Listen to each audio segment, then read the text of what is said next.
Mon très cher frère Philippe Liénarbe, bonjour. Les francs-maçons belges te connaissent bien, les Français un petit peu moins. Je profite du salon Livre Paris 2018 pour t'interviewer.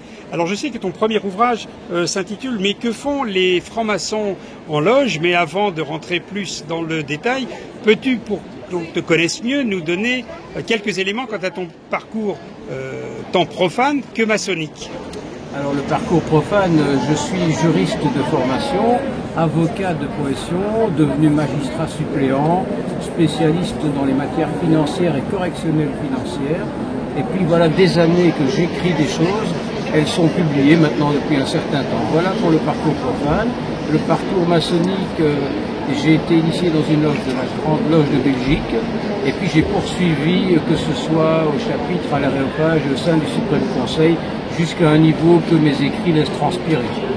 Alors, la Belgique est une terre riche en matière de maçonnerie. L'un de tes premiers ouvrages qui s'intitule donc « Mais que font les francs-maçons en loge ?» Alors, pourquoi ce titre et quelle a été la genèse de l'ouvrage?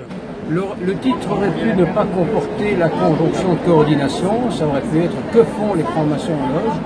Et le but était de faire apparaître en toute transparence de quoi l'on débat et de quoi l'on discute dans les loges, en 33 sujets que j'ai choisis complètement au hasard, par rapport à une vie de loge bleue, pour ne pas aller plus loin, et avec l'intérêt que peuvent porter les gens pour la maçonnerie qui parfois disent un tas de choses qui ne sont pas correctes. Je voulais que ce soit limpide. Moi j'ai essayé.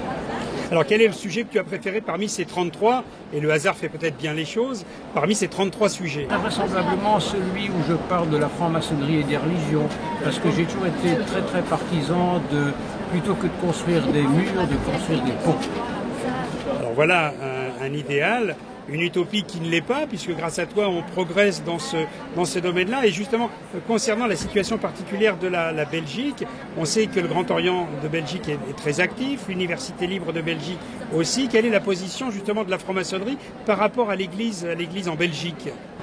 Alors la franc-maçonnerie belge est découpée en obédience, comme dans tous les pays, on le sait. Le Grand Orient de Belgique a une position par rapport à l'Église qui est une position politique.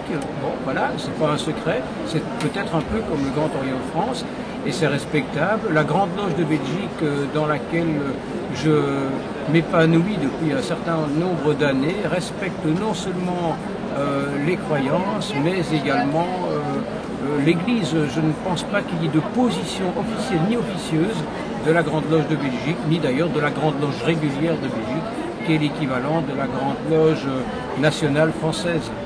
Merci Philippe pour ce moment. Je rappelle tout simplement que ton livre est disponible dans toutes les bonnes librairies, mais aussi à Scribe, la librairie de la Grande Loge nationale française. À très bientôt Philippe. C'est un plaisir, merci.